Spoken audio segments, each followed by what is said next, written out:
tous, bonjour à vous qui me suivez depuis un temps maintenant, bonjour à tous les nouveaux. Je suis le chef Anto, chef de cuisine spécialisé dans les cuisines d'Afrique, consultante auprès d'entreprises. Je suis ravie de vous trouver ici.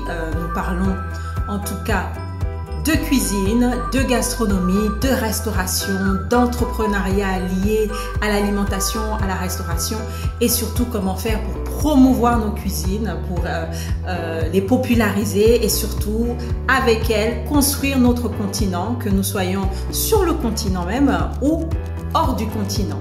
Bienvenue à vous qui nous rejoignez. En tout cas, si ces thématiques vous intéressent, n'hésitez pas à vous abonner à la chaîne en cliquant, en tout cas en bas sur la petite cloche pour activer les notifications afin d'être alerté 2 fois par semaine lorsque je publierai une nouvelle vidéo, à savoir le lundi et le vendredi à 11h. Pour vous remercier de votre abonnement, vous pouvez dès à présent télécharger de façon gratuite le premier magazine des cuisines noires, le magazine Afro Cooking dont je suis la directrice artistique. Dans cette vidéo, je vais vous parler d'une histoire qui est arrivée il y a quelques mois. Pendant 2 mois, pendant les mois de juillet-août, j'ai été arrêtée parce que j'avais quelques soucis de santé et j'avais des appels clients auxquels je ne pouvais pas toujours faire face. Alors j'ai une cliente que qui m'a appelé, qui m'a dit voilà Anto, j'aimerais faire telle prestation. Donc je lui ai expliqué ma situation et je lui ai demandé si elle souhaitait que je lui recommande quelqu'un.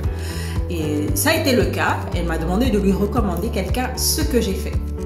Sauf que ça ne s'est pas bien passé avec la personne que j'ai recommandée. C'est pour ça que je fais cette vidéo, pour que vous évitiez de faire les mêmes erreurs que cette personne a pu faire. En fait, la cliente me rappelle quelques temps après la prestation, donc je lui demande comment ça s'est passé et là elle me dit ça ne s'est pas bien passé. Alors je lui demande qu'est-ce qui n'allait pas et en fait il s'avère que la personne côté salé avait tout allait bien, mais côté sucré ça n'allait pas.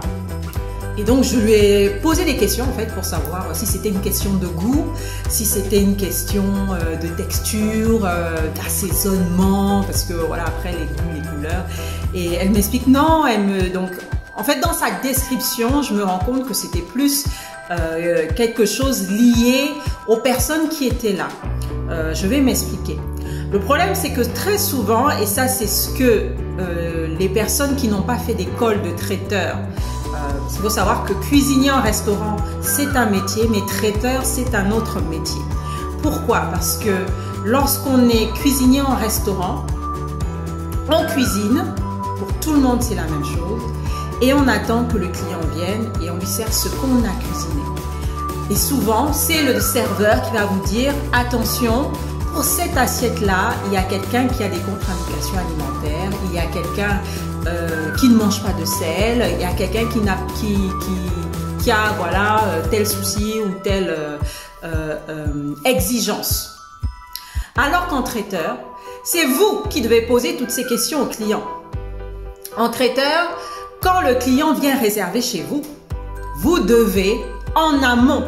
Et ça, c'est ce que beaucoup de cuisiniers traiteurs ne font pas. Ceux qui font livraison et ne posent pas la question. Ils ont une prestation, s'ils ont un menu, si c'est 10 commandes, les 10 commandes, c'est cuisiner pareil, on envoie. Alors, je ne parle pas de ceux qui cuisinent sur une journée le même menu et qui envoient, par exemple, dans les bureaux ou ce genre de choses. Je parle de ceux qui, par exemple, quand vous avez un client qui va recevoir du monde. Et donc là, elle m'explique voilà, que c'était sec, c'était comme ci, c'était comme ça. Et en fait, quand je discute avec elle, je me rends compte que c'est plus un côté culturel. Et c'est ce que la personne que j'ai recommandée, c'est ce détail-là auquel elle n'a pas prêté attention. Je me suis rendu compte que la personne que j'ai recommandée avait l'habitude de servir une clientèle africaine. 90% de ses clients, c'était des Africains. Et donc, la façon dont elle cuisinait pour les Africains, c'est ce qu'elle a fait. Elle a fait exactement la même chose alors que là, elle n'avait pas des Africains en face d'elle. Elle avait des Européens blancs. Et donc, au niveau du palais, ils ont d'autres exigences. Et c'est la raison pour laquelle c'est important, c'est toujours important, et ça c'est ce qu'on apprend à l'école quand vous faites une formation de traiteur, c'est de demander qui va manger.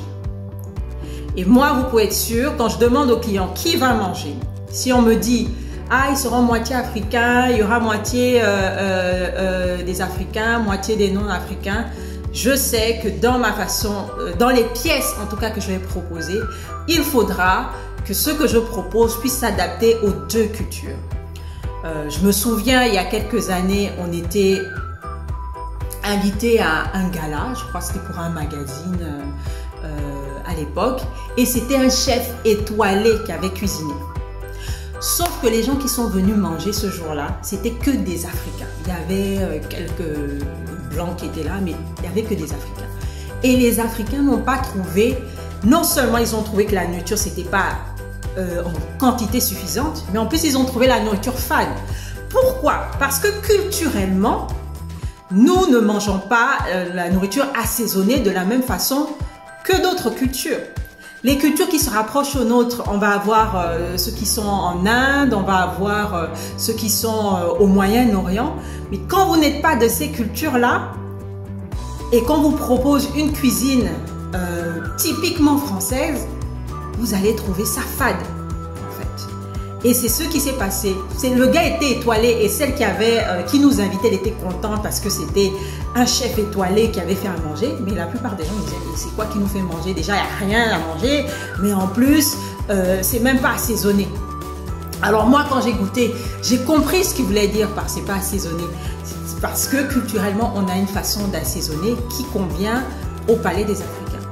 Et le problème, c'est que cette personne que j'avais recommandée n'a pas fait ce travail, c'est de demander qui va manger. Qui seront les personnes? Est-ce qu'il y a des contre-indications alimentaires?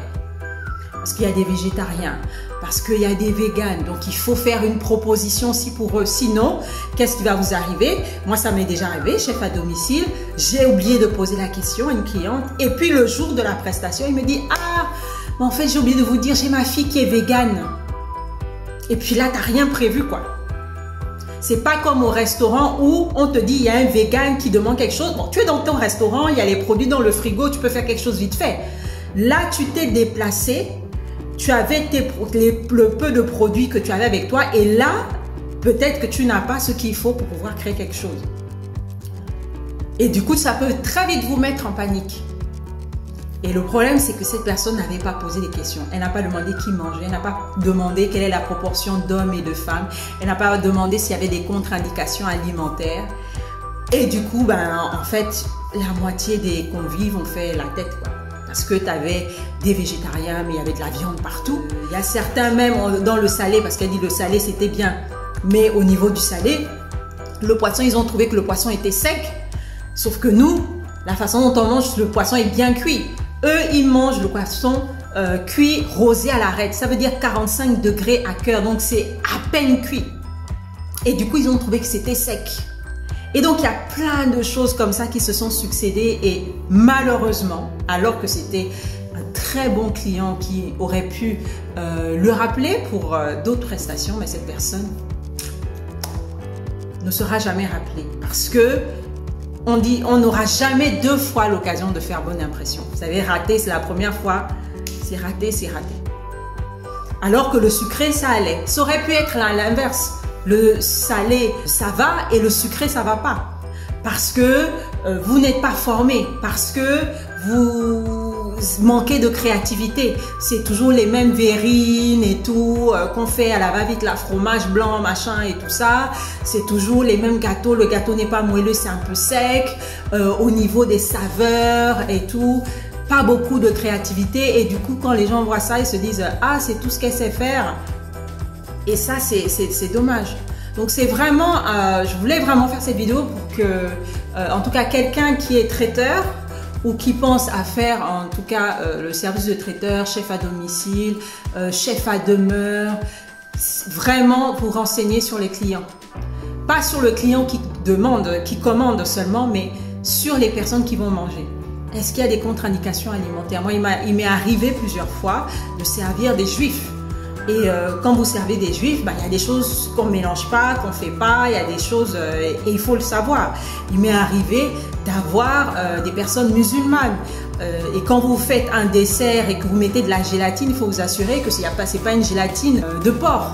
Donc plein de choses comme ça, de produits que des fois on ne fait pas attention parce qu'on se dit j'ai l'habitude, mais il faut savoir que quand vous travaillez comme traiteur, comme chef à domicile, vous devez adapter votre offre selon la prestation. Même si vous avez un seul menu unique, mais ce menu-là, vous ne pouvez pas vous permettre de le cuisiner toujours de la même façon. Vous devez l'adapter aux clients, aux personnes qui vont manger.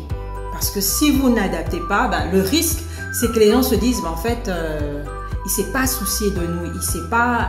Et franchement, je vous dis, les clients sont vraiment contents quand vous leur posez des questions pour en savoir un peu plus, pour pouvoir donner une prestation vraiment qu'on appelle sur mesure, c'est-à-dire c'est vraiment pour vous et il n'y a rien à dire. Donc j'espère en tout cas que ce sujet vous parle. Vous connaissez peut-être quelqu'un qui est cuisinier, traiteur, qui veut faire de la livraison, qui veut être chef à domicile, ou peut-être que c'est votre cas. Faites vraiment attention aux besoins de vos clients. Il faut vraiment poser toutes les questions pour être sûr de pouvoir proposer une prestation sur mesure.